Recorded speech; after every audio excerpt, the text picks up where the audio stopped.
Welcome to TNT Sports Talk. Today is February 21st. As always, we're presented by D's Home Cuts.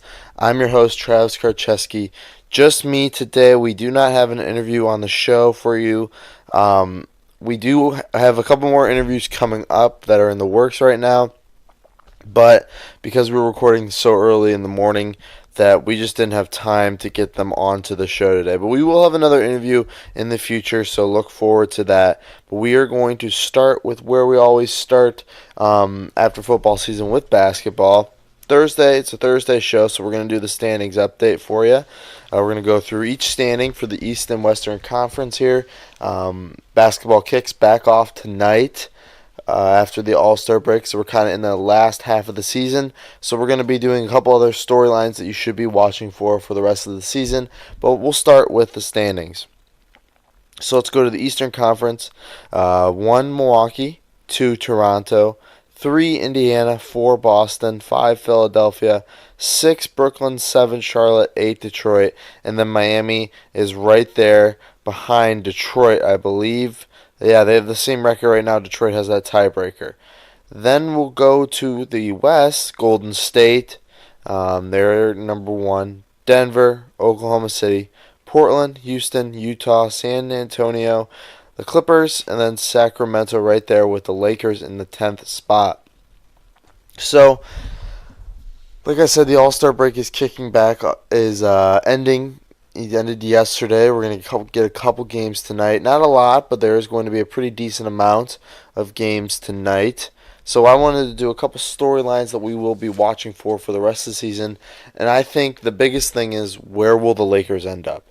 So the Lakers have had a couple problems the last couple of weeks with, LeBron, Anthony Davis, all these young guys with the Lakers supposedly being tossed around in trade rumors. So it's going to be interesting to see where they end up come June and May, if they do actually end up making it into the playoffs. I've heard that LeBron has switched on to his playoff mode. He said he had to do it a little bit early, which is surprising. So basically what LeBron's Zero Dark 30 thing is where he doesn't go on Instagram, he doesn't do anything he doesn't post on Instagram or anything on any social media. He'll go on Instagram. He tries to say he doesn't, but people will catch him liking stuff.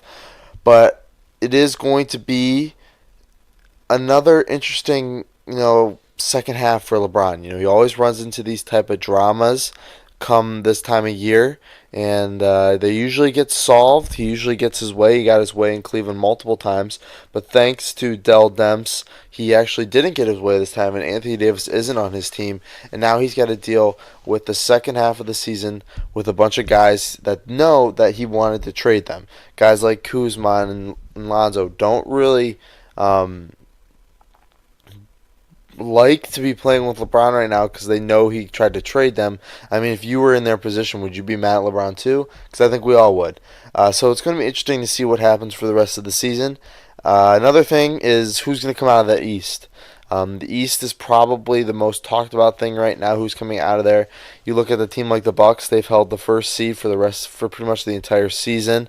The Raptors are right there. Will Indiana keep it up now without Oladipo? They've done it the last couple of weeks, but in the longer haul of the season, and then when we get to the playoffs, are they going to be able to fight through, that pretty talented crop of teams in the East, and then you got the 76ers. They went all in at the deadline. They traded for Tobias Harris. They still got their rookie Zaire Smith. He's coming off injury. We still haven't seen a lot of meaningful action from him yet. Joel Embiid's out for a couple weeks with an injury. So it's going to be something to watch for the rest of the season. Who comes out of that Eastern Conference? Will the Celtics get it together? That's another thing I wanted to make sure you watch for. Can the Celtics kind of get back to where they were, a couple months ago? The team's falling apart right now, and I think that's one of the least talked about storylines in the NBA today is the Celtics and the problems that they're having right now. Because the Celtics, apparently there's a lot of fighting going on in that locker room. I think that comes from Kyrie Irving trying to be a leader, and he's maybe doing it the wrong way. I think he's trying to, again, this is nothing I've seen. This is just my opinion. I think he's trying to be kind of a LeBron type of leader, kind of a dominant force in the locker room, kind of that alpha dog in the locker room, when I think he's not that. I don't think he has the ability to do that. I think most players in the locker room know that. I think if I was the Celtics, I'd lean more on Brad Stevens and Al Horford to lead that team. But I think Kyrie's going to try to take that leadership role from them. And guys like Tatum and Jaylen Brown aren't going to respond to that type of leadership. And you've seen it so far this year. Tatum and Brown have both had pretty bad years, in retrospect to what they've done so far in the NBA. But I expect that the Celtics will put it together. There's just too much talent on this team to not put it all together. But I don't think they're a serious contender coming out of that Eastern Conference. I think they might make a little noise in the playoffs, but I do not think that they'll end up coming out of the East. Next storyline is Isaiah Thomas and his contribution to the Nuggets. So he came back from injury the other night, Isaiah Thomas, and now he is going to be fully back with the Nuggets coming off the bench. And I want to see what he does. I think he was hurt pretty much all of last year with that hip injury. We saw that when he got shut down with the Lakers. We didn't get to see that much of him coming off of the Lakers bench. But now we get to see him apparently fully healthy. The hip's all right. We get to see what he can do coming off of the bench. Last time we saw him fully healthy, he was leading the Celtics in the playoffs. He was an MVP candidate. I think he finished top 3. And he was one of the most talked about players in the NBA. Now, you look at a year later, not many people talk about Isaiah Thomas and what he did and what he's doing now. He is more of a storyline, more of a former storyline, more of a memory than a present-day storyline in today's NBA, which I think is wrong. I think Isaiah Thomas still has the ability to contribute and contribute at a high level for the Nuggets, but that is something we'll have to see for the rest of the season, watching for the rest of the season. Next thing is the Zion race. Zion Williamson, going to be the number 1 pick in the draft next year. I think we all know that. I think we all believe that. Who gets him? Who ends up with the number 1 pick to get to draft Zion Williamson? It's going to be just a race for crappy, basketball for the next couple of months. Teams like Phoenix, Memphis, the Cavs, the Knicks, they're all going to be fighting for that number 1 pick to get the ability to draft the potential superstar in the making in Zion Williamson. He is definitely the guy teams want. I know there was a little bit of debate at the beginning of the year with him and RJ Barrett, but it is clear Zion Williamson is the guy people want with that number 1 pick, and it's going to be interesting to see who tanks the best for him. The Knicks right now, they have the number 1 seed. They have the worst record in the NBA. That number 1 pick, that number 1 seed. But it's going to be interesting to see who gets Zion at the end of this year, who gets the most lottery pick balls, and who gets the ability to draft Zion Williamson, a potential franchise-changing type of player. Next thing you want to look for is Dirk Nowitzki's and Dwayne Wade's last couple of games here. And I expect Vince Carter as well. So 3 of the game's greats supposedly hanging it up at the end of this year. You're going to see a lot of emotional type of things. Their last couple games in the stadiums they've played the majority of their careers at. Obviously, take out Vince Carter with that. Dwayne Wade, if they get into the playoffs, he is right in the mix with a playoff run this year. So you're going to get a little bit more of Wade, I think, than Dirk Nowitzki or Vince Carter. Vince Carter and Dwayne and Dirk Nowitzki are both going to be missing the playoffs this year, so you're not going to see a lot out of them. But you are going to see, their last couple of games. It's going to be emotional for them. And for the rest of the NBA, guys who've grown up watching them, seeing them hang it up the last couple of months, it's going to be tough. And then you want to see that progression out of the rookies. Guys like Luka Doncic had a fantastic first half. And even guys who had a pretty mediocre first half, like DeAndre Ayton, the first overall pick, hopefully you're going to see some progression out of these guys to let you know that the NBA is going to be in good hands within the next couple of years. So that's something we're going to be looking for, some of those storylines for you to be watching for the rest of the season. The playoff race is going to be heating up. Basketball, to me, really doesn't start until after the All-Star break, because now things are going to be heating up. The races are going to get tighter. And all in all, basketball just gets more exciting for the next couple months. And then we have March Madness coming up. So the next couple of months with basketball, it really takes off. It kind of fills that void between football and baseball. Basketball does a good job of doing that. So speaking of football, we're going to talk a little bit about that. We're going to talk about Le'Veon Bell. Yesterday, the Steelers decided that they're not going to franchise tag Le'Veon Bell. I think we all saw this coming. He had a pretty, him and Antonio Brown have had a pretty interesting couple of months. The Steeler fans, I would hate to be them right now because they've just been dealing with it the last couple of months with Le'Veon and Antonio Brown. And we're going to talk about both of those guys today. But yesterday, Le'Veon Bell and the Steelers, I guess, not mutually. I think there was definitely some hostility there. The Steelers decided not to put the franchise tag onto Le'Veon Bell, and that is going to make him an unrestricted free agent come March in a couple of weeks here. I can't remember when free agency opens, but they're no longer going to be franchise tagging him. He's not going to be tied to the Steelers, and he's going to become, like I said, an unrestricted free agent, which basically means there's no ropes around him. He can do whatever he wants now. It's his choice to where he wants to go, where he wants to play next year, and he's expressed it multiple times that he wants to go somewhere where he can find the absolute biggest contract possible. So teams like the Colts, the Jets, and the Buccaneers can offer him that type of deal. I think the Jets are going to be quite possibly the front runners in this free agency saga with Le'Veon Bell. They need a running back. We all know that. They need some talent around their young quarterback in Sam Darnold.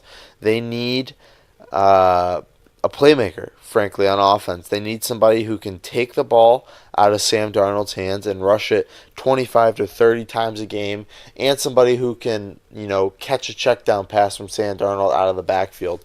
And they have the money to do that. They have the money to pay Le'Veon the way he wants to be paid. And he is, as much hate as Le'Veon does get, I think it's a little bit deserved. I think he was a little bit immature with how he handled the whole situation of, his franchise tag last year. He is, with everything aside, he is pure talently one of the best, if not the best, running backs in the NFL. And any team that gets the ability to sign him are going to instantly see that once he gets back. And yeah, I get it. He's had a whole year off. But that year off is a little bit different than other years off. He's not old. He's still in the prime of his career. He's not, 30 to 35 years old. He's still in the prime of his career. He did take a year off, and he spent that whole year off training and getting ready. Now, obviously, yes, he does have some potential character issues that you are going to be worried about. But once he gets paid, once he gets the contract he feels like he's deserved, I think he'll take off, and I think he's going to want to prove a lot of people wrong. So I think the Jets would be more than willing to sign him, and he's going to have a lot of suitors this year, even though he did have a lot of problems, with the Steelers. I think we're seeing with Antonio Brown that the Steelers maybe aren't the best organization in the world at keeping their players happy, so I think that's going to play into a factor there. But it is going to be interesting to see where he does end up. The Colts obviously have the biggest cap room and the ability to offer the biggest contract to the Steelers' former running back, Le'Veon Bell. But I just don't think they're going to want to put a headache in the locker room like that. I think they're going to want to spend that more on the defensive side of the ball rather than the offensive side of the ball. They had some success last year with Jordan Wilkins and Marlon Mack. I think they're still looking for that, bell cow type of running back. But I could see Le'Veon getting a deal with the Colts as well as with the Jets. And then you throw the Buccaneers there. Bruce Arians is a pretty good coach at dealing with these type of superstar caliber players, and they do need a running back there. Ronald Jones, they drafted him early out of USC, and he didn't really work out for them, so they could also use a star running back. But most teams could use a star running back, just teams aren't willing to pay a guy like Le'Veon Bell that big a deal. I think teams are more apt to drafting or maybe even finding a guy in the undrafted rounds like Phillip Lindsay. I think the NFL running back culture has changed the over the last couple of months and the last couple of years, I guess you could even say, teams are moving away from that superstar bell cow, those Emmitt Smith, LaDainian Tomlinson type of running backs, and they're transitioning more into the 2 to 3 running back committee type of system right now. You look at my first thought that comes to mind is the Packers with Jamal Williams and Aaron Jones, and even Ty Montgomery at the beginning of the year. Teams are looking at 2 to 3 running back committees, and these committees are filled up with guys who were drafted in the later rounds or even undrafted. The Philip Lindsay storyline from last year. He became the best running back in the NFL in terms of rushing yards, and he was an undrafted free agent. He was a freaking Pro Bowler, and he was undrafted of the last year's draft. So you don't need to spend high caliber draft picks on running backs. I hate when teams do that. I think when you have somebody like Ezekiel Elliott or Todd Gurley, where it's just a clear, I think not like a clear hit on a running back, like a clear superstar in the making, that's when you spend the first round draft pick. But you don't really want to spend big money on draft picks, big money on running backs early on if you're going to want to win a Super Bowl, because it really doesn't work out the way you think it should.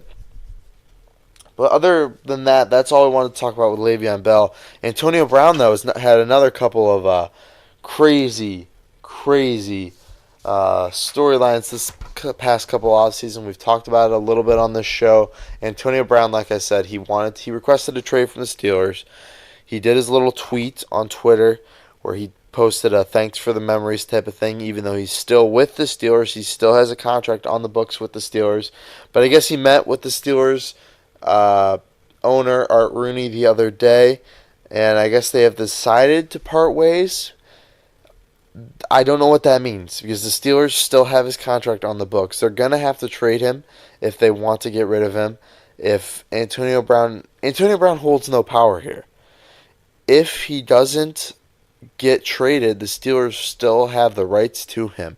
So if the Steelers don't find the deal that they like, they can keep him. They can sort of hold him hostage for the next couple of months.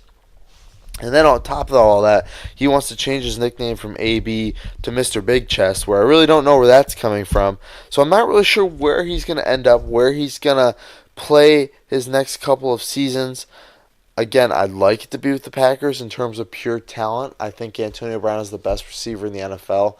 It scares me a little bit to have him, potentially working with a young head coach like Matt LaFleur. But still, you don't want to pass up a talent like this. We saw it with Khalil Mack. You really don't want to trade, and you really don't want to pass up the opportunity to get a potential superstar, a superstar in the making right now in Antonio Brown. If you trade a first-round draft pick, I don't think people blame you as much, because that first-round draft pick, at best-case scenario, you draft a guy who is 3/4 as good as Antonio Brown. And a team like the Packers could really use him. A team like the 49ers could also use him.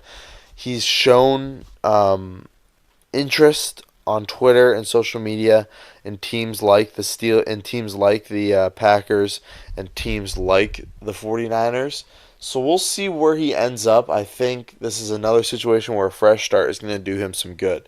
But again, he is still on contract with the Steelers, so I'm not really sure where he's going to end up, but it's definitely something we are going to be watching for the next couple of months. Something we're going to be watching for in the next couple of weeks, actually, is the franchise tag saga that's going to go on in the NFL.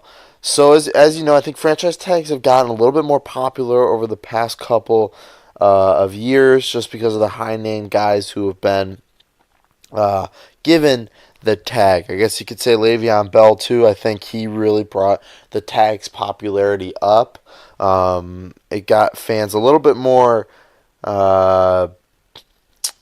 are you looking for? You got fans a little bit more aware of the franchise tag and its abilities.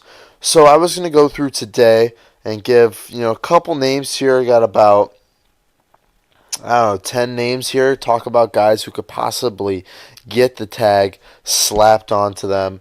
So basically, we'll go through what the franchise tag is real quick. There's a bunch of different options with the franchise tag. There's a bunch of different tags, so to speak. But basically, what it is, if you slap this franchise tag on somebody, you are going to pretty much keep them. You're going to pay them the certain amount of money. It's usually a high amount of money, but you're going to get them for 1 year. You're going to keep them for 1 year, and they can't go off in free agency. There's basically no choice for them. They kind of have to go onto the franchise tag unless you are Le'Veon Bell and you decide to sit out. But there are some names here I wanted to talk about, some big names that I think are going to get the franchise tag. One of the names I was going to put on this list actually was Landon Collins with the Giants, the safety from the Giants, the Pro Bowl caliber safety for the Giants. But apparently, he's not going to be back next year with the Giants. Apparently, they're not going to slap the franchise tag on him. And, teams do that. Teams don't put the franchise tag on guys because either A, they don't have a good enough player that they want to keep to put the franchise tag on. B, it's a lot of money. And C, I think you lose a draft pick if you use the franchise tag. But a couple names I want to talk about. Yeah, Landon Collins, like I said, won't be back with the Giants next year. The whole locker saga yesterday went on. Apparently, he cleaned out his locker, but then there were reports that he didn't clean it out all the way. But then Landon Collins said the stuff that he left behind. He actually tweeted it. The stuff that he left behind in his locker is stuff he doesn't need and the stuff he doesn't want. So I don't think he's going to end up with the Giants. I think he wants to go to a contender like the Packers, hopefully. But we'll go through about 10 or 8 to 10 of these names on this list. Start with DeMarcus Lawrence. DeMarcus Lawrence, over the past 2 years, has easily been one of the best pass rushers in the NFL. We talked to Kendall Lamb, the Texans offensive lineman, about this, and he definitely said DeMarcus Lawrence is one of the best pass rushers in the NFL. There's a lot of pass rushers on this list because pass rushers are a hot commodity in today's NFL. I'd say about majority of this list are pass rushers, but DeMarcus Lawrence is one of the best, and the Cowboys have expressed a really strong desire to bring him back. They need pass rushing. They have a lot of young pass rushers, and DeMarcus Lawrence is easily the best of them. And if he hits that open market, he is going to command a big check, a big payday that I don't think the Cowboys are ready to pay right now, so they want to get one more year out of him. So they're going to slap this franchise tag on him, I believe. And then hopefully he does the same thing next year, and hopefully they'll have another year to work behind closed doors on an extension, and so they don't have to worry about other teams sort of coming in there and offering more money to DeMarcus Lawrence. But they are going to have to pay Dak Prescott here soon, so they got to watch their money, and they got to pay Ezekiel Elliott here soon as well. Next, you have Jadeveon Clowney. Again, another pass rusher, one of the best pass rushers in the NFL. He is going to command a big payday on the open market. Former first overall pick, he is going to command a huge payday with whatever team he does sign for. And that's what the Texans know. That's what they've identified. So they're going to try to keep him around, and they are going to do that by slapping the franchise tag on him. Next guy, Grady Jarrett from the Falcons. Jarrett is one of the more underrated players in the NFL. He is different in terms of he is a pass rusher, but he is an inside pass rusher on that defensive line. Jarrett made waves in the Super Bowl a couple years ago before they started to give up that 28-3 lead. He was a big part in them building up that 28-3 lead. And he is young, and I think the Falcons want to keep that young core intact on that defense. Last year we saw that young core get hurt, a lot of injuries there, and they want to keep that intact though for the next couple of years. I think signing Jarrett to a big deal would be a good idea for them, but for them to work on it, they're going to have to franchise tag him. Again, that's another reason why you use the franchise tag, because now you're going to have a whole year with the guy, a whole year where you don't have to worry about dealing with other teams, bidding for him. You're going to have a whole year of him, playing, another whole year of him playing, and another year where you can spend behind closed doors, just you and him talking about a big contract extension. So that's why teams like doing it. Then you have another pass rusher in front, Frank Clark from the Seahawks. Clark has come on as of late. He is not going to command the same amount of money that Lawrence or Clowney will command, but he will command a pretty big deal on the open market. And The Seahawks know that. So again, put the franchise tag on him. D Ford. Yeah, D Ford screwed up in the championship game. Yeah, he messed up, but he had a pretty fantastic year when you look at his stats. Again, another outside pass rushing linebacker. D Ford is going to command a big deal on the open market, so I think the Chiefs will slap a franchise tag on him. C.J. Mosley from the Ravens, inside linebacker, first inside linebacker we've had. He has been the kind of glue that has held that fantastic Ravens defense together the last couple of years, ever since he came out of Alabama. I highly expect him to get the franchise tag, and I expect him to get it pretty quickly because he has been that leader for the last couple of years with the Ravens. Nick Foles, I think he's going to get franchise tag, the former Super Bowl MVP, and here's why.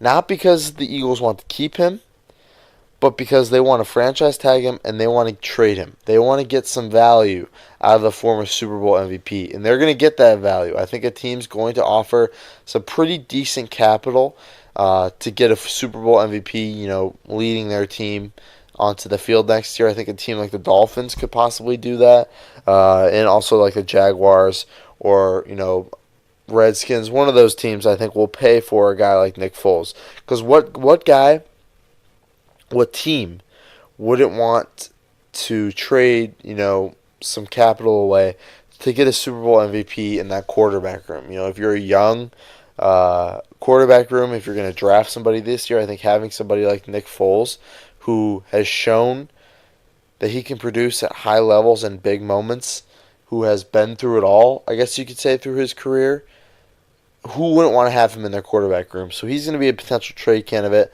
Donovan Smith, the left tackle from the Buccaneers. He came out of Penn State a couple years ago, first-round pick, and he has done nothing but impress with the Buccaneers. And they want to keep that line together. They want to keep him together. He is a big deal of keeping quarterbacks healthy. It's very rare to find a good left tackle nowadays. And when you do get your hands on one, you're going to want to keep him for as long as possible. And that's what the Buccaneers are going to do. And then lastly, Trey Flowers with the Patriots. The Patriots aren't known as a team to give away their franchise tag, but they do know a special player when they see it. Again, another inside sort of pass rusher. I could see the Patriots throwing a franchise tag onto Trey Flowers to keep him around for the next couple of years. And I believe he's going to sign an extension here soon, but they're going to try to get a franchise tag on him before then. But that's it for that. Again, if you look at that list, some of the names I went through, these are the names that people are projecting to get franchise tagged. Because you're only going to really tag good players who you think can contribute to your team for the next couple of years. You're not going to tag, scrubs or somebody you maybe see potential in. You're going to tag potentially guys who have produced at high levels and continue to produce at high levels. So watch for that. But as you can see on this list, majority of these guys are pass rushers, because pass rushers command big deals on the market because there aren't that many out there. And when you can find a good quality pass rusher, you're going to want to keep him as long as humanly possible, so you can make sure that your team keeps producing sacks for the next couple of seasons. Because you saw what happens when you get a dominant pass rusher on your defense with Khalil Mack. It completely changes your defensive identity. It completely changes the opposing team's offensive approach, and it completely changes almost everything in that way.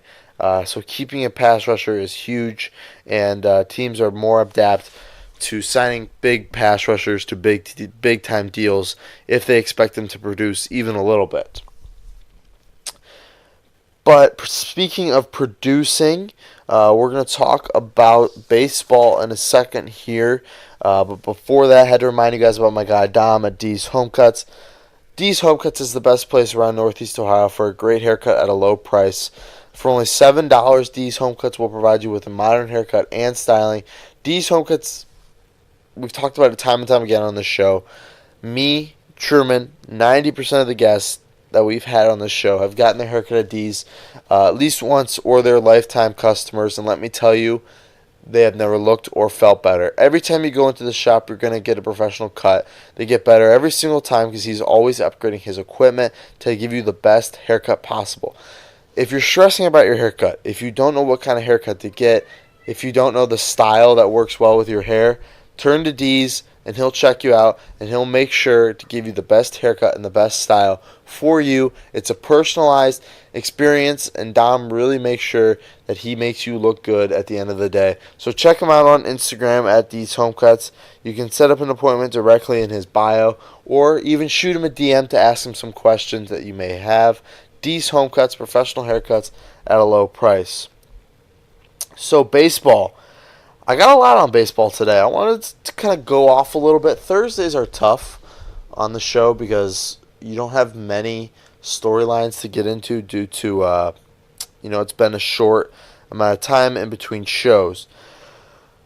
But baseball, I kind of wanted to go off a little bit. We have a couple storylines. First, obviously, Manny Machado. We talked about it on the last show. We talked about Bryce Harper, and Thursday's show was going to be kind of a wrap up with Machado, kind of a check in with him. But then later in that day, he signed a 10-year, $300 million deal to go to the San Diego Padres. He's only 26 years old. This is a great deal for the Padres. This is a great deal for Machado. This is a good deal on both sides. I think this is the second $300 million contract ever to happen in the MLB. It's the largest free agent contract in the history of sports, because the only other $300 million contract in sports is Clayton Kershaw's, and that was an extension. So he's only 26 years old, so by the time this contract ends, he will be 36. So they're going to have him pretty much right there in the prime of his career.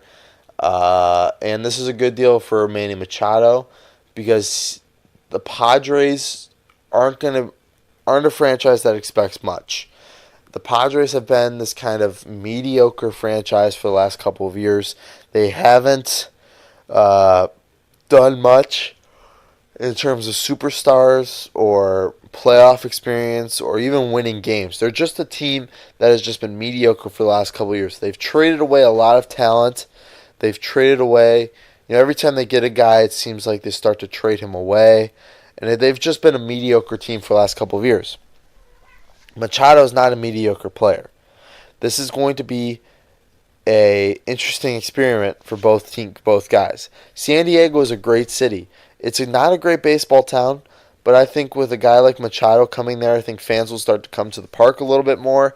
I think Machado will develop easily into whatever position he wants to there. I think he's got them sort of by the horns there. He can kind of do whatever he wants. He can kind of control where he wants to go from here.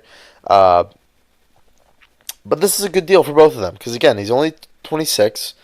He's going to be in the prime of his career during this deal. He's going to be, I think he'll win 2 to 3 MVPs during this run, this contract run. And then you got Hosmer there as well. Hosmer is an all-star caliber first baseman. So that infield is starting to shape up. That outfield with Will Myers was an all-star a couple years ago, is starting to shape up. And then they have, I believe, they have the most top 100 prospects of any team. So they do have the capital and they do have the assets to become a potential contender 3 to 4 years, I guess you could say, down the road. So it's a good deal for both of them. Now you look at a team like the White Sox, and they missed out big time with Manny Machado. They traded for Alonso. They signed a lot of guys who were close to Manny Machado. So where do they go from here?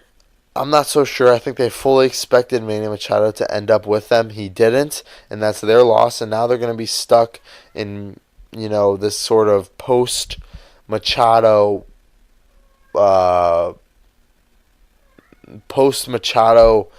run the next couple of years. They're still going to try to build through Kopech and Makata, and they do have a couple other prospects. So it's going to be a couple more years for the White Sox to contend, and I think they're going to be motivated now to sort of, show Machado that he missed out.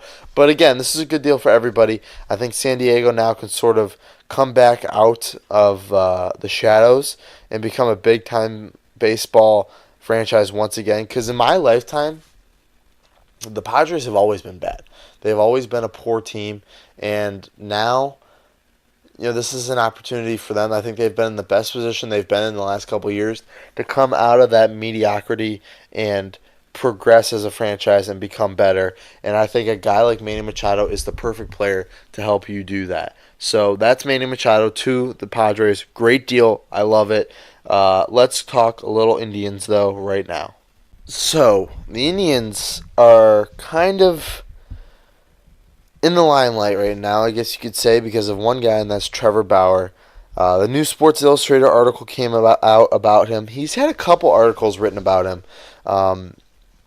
As many know, Trevor Bauer is one of my favorite players, if not my favorite player in baseball right now.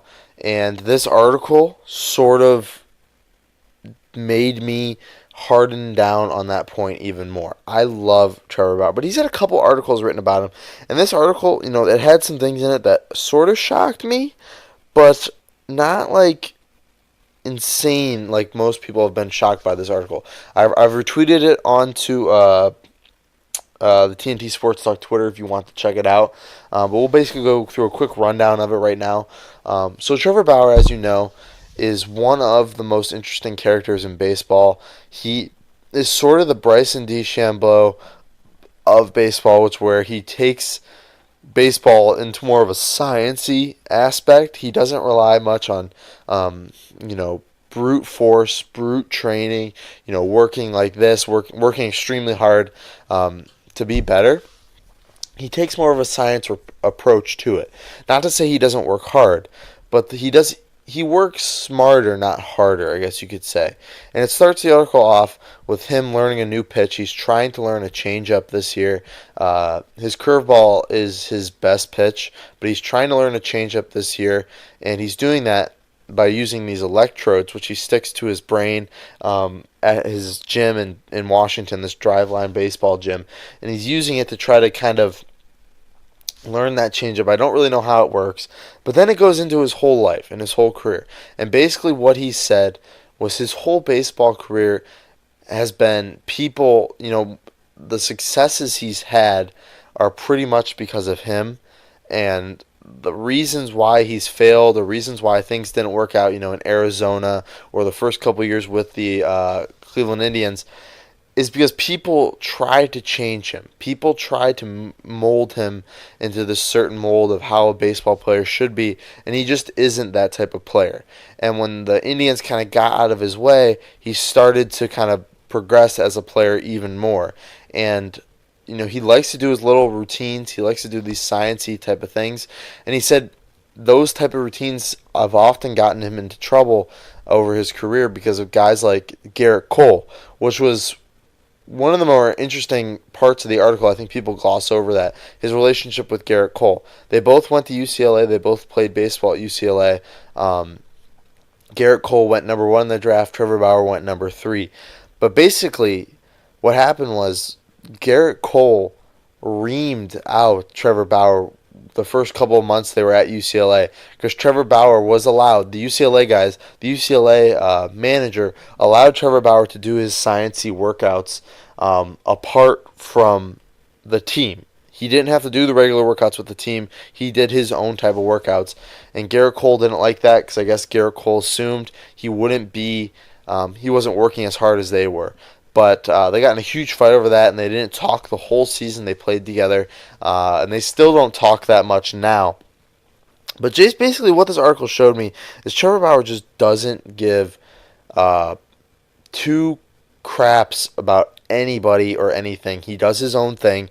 His things with the biggest quotable thing that came out of this article was his thoughts on relationships with girls and stuff like that. He said he has 3 rules for relationships. One of them was you can't develop feelings for him. If he develops feelings for you, he's going to break it off. Or if you develop feelings for him, he's going to break it off. 2, he doesn't like social media pictures. He doesn't like being posted about on social media. And then 3, he's allowed to sleep with other people. And if you have a problem with that, you can just break it off with him. He says he doesn't believe he's going to get married. He doesn't want children. And he also said he doesn't want to sign long-term deals with any team. He believes that the Indians won't bring him back within the next couple of years once his contract runs out because he doesn't want to sign long-term deals. He wants to sign short-term big money deals, like a 1 year, $30 million deals, and he believes that's going to make him more money over his career. He actually said that he has a bet with one of his trainers at Driveline that if he does sign a long-term deal, he's allowed to get shot with a paintball gun. So obviously, Trevor Bauer's just been a weird guy, but I like that about him. I like his, don't give a shit attitude, and I like how he kind of does his own thing. He doesn't worry about what others think of him. He likes getting people mad. He likes being the sort of heel of Major League Baseball. Does that rub people the wrong way? Sure, I think that's what it's meant to do. But he is playing well. And he would have won the Cy Young last year if it wasn't for that injury versus the White Sox. And he's just, I just think, at the end of the day, he is a good pitcher. He is an interesting pitcher. The way he's sort of revolutionized, the way he's going about it, he's revolutionizing the way pitchers throw the baseball. And I think a lot of younger guys, a lot of younger pitchers who want to make it to the MLB should look at Trevor Bauer and study him because he is not a remarkable athlete. He even said he's one of the most unathletic guys in professional sports, but he just looks at things a certain way that other guys don't, and that's what makes him succeed. He's always claimed in the article, he even said that he was made fun of a lot as a kid because he was unathletic and he just dedicated his whole life to trying to learn how to throw a baseball the right way. And, he studies physics and all this stuff. And he was a nerd in high school. And he doesn't smoke. He doesn't drink. He's never gotten drunk. He doesn't do drugs. And I just love him. I don't know. I just find this stuff so interesting. I could talk about that for an hour. I'd love to have, some people on to talk about him a little bit more. Because I'd like to just get another, viewpoint on this, another thought about what people think of Trevor Bauer. But I don't know. I think it's interesting. But staying with the Indians, they signed Tyler Clippard yesterday to a $1.75 million deal. Now, that's contingent upon him making the Major League Ball Club. But this is a good addition to the Indians bullpen. I think he instantly becomes a solid piece for them. He had a 3.6 ERA over 73 appearances last year. Now, he's not the former All-Star that we all know Tyler Clippard as. He's not going to go out there and completely shut people down like he has in the past, but he is going to give you a lot of good innings. I think he'll become that Brian Shaw that Francona relied on for the first couple of years in Cleveland, that sort of workhorse guy for him. And, 73 appearances is a lot for a relief pitcher. So I think he's going to become that. And that's why I think we're running out of time. I wanted to kind of go off a little bit about the Indians and why they won't be that bad next year. But maybe we'll do that another time because we are running a little bit long today. But it's gonna after Saturday's game, we're gonna open up spring training on Saturday. It's gonna be on TV. I'm so excited for that. Gonna get to see Adam Plutko get another start. He's gonna open it up for the Indians on Saturday. I really wanted to talk about some of this, but I have to end the show. I have to wrap it up today. So we thank you for listening. Hopefully, I'll be able to get into it, next week. Why the Indians won't be as bad as you think. But that's it for our show. We want to thank you to our sponsors, D's Home Cuts. We also ask that you go into iTunes, give us 5 stars, rate, review us, and subscribe. Follow us also on Spotify. You can find us on Twitter at TNT Sports Talk 12. Send us questions, comments, concerns. If you want to be a guest on the show, whatever you have, send us a DM on that. Listen to us tomorrow on 12ouncesports.com from 7 to 8 p.m.